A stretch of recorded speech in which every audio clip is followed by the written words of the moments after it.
Thank you, Mr. President. First, let me ask unanimous consent that Shane Initially, a DOD detailee in my office, have the privileges of the floor through this discussion. Without objection. And I want to I think all of us understand how valuable our detailees from Department of Defense is in the work that we do, and particularly in this matter, it's been extremely helpful to me to have Shane's advice, and I appreciate the fact that he is in our office and he has been a very valuable member of our team on this issue. I just really want to join in the comments of Senator Durbin and Senator Kerry. First, let me say I think Senator Kerry would agree. Senator Durbin may be a new member of the Senate Foreign Relations Committee, but he's one of the most thoughtful members of the Senate on foreign policy issues and many other issues. And he's been extremely helpful working our way through what is the proper responsibility of the United States Senate and the Congress as it relates to the deployment of our troops. And I just want to concur completely in Senator Durbin's comments about Senator Kerry. Senator Kerry, we're so proud of the work that you do, the commitment that you've made to travel around the world representing our nation and advancing the cause, U.S.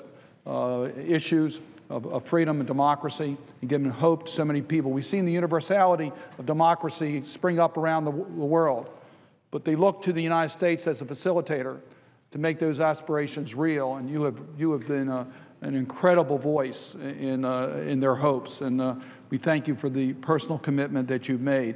I just really want to thank Senator Kerry and Senator Durbin for their colloquy on this issue.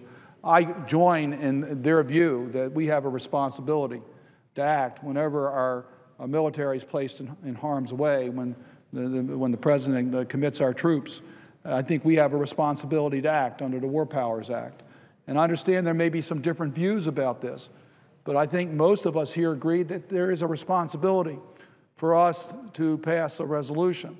And I think the resolution brought forward by Senator Kerry clearly complies with that responsibility, first and foremost, making it clear that we are acting under the authority given to us by the War Powers Act.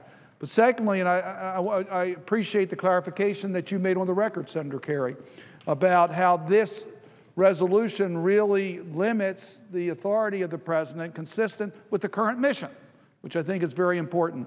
I agree with Senator Durbin. I think President Obama did the right thing in calling on our military to join the international community. This was a matter in which there was a clear will internationally to stop atrocities being committed by Colonel Gaddafi on his own innocent people. And the United Nations Security Council acted by resolutions.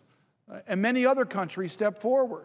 And NATO was prepared to take the lead. The United States was not going to have to take the lead. And what was required from us is to give some air support, which we in fact are doing. So I think the President did the right thing. But we want to make sure that our resolution not only complies with the War Powers Act, but makes it clear that it's consistent under the authority given under the United Nations resolutions that we are limiting our involvement. And Senator Kerry has made that point very clear.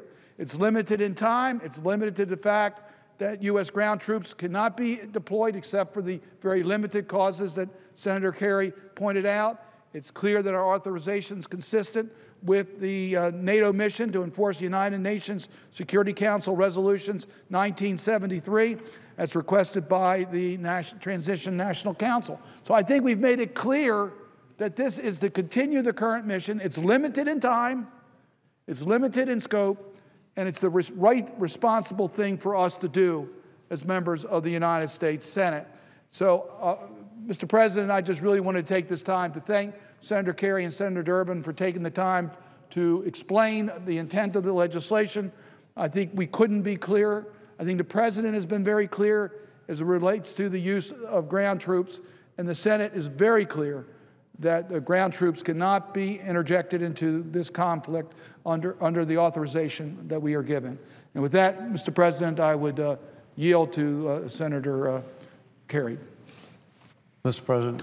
Senator from Massachusetts. Mr. President, I thank the chair, and for the purpose of my colleagues, I'll just say we'll wrap up very quickly here.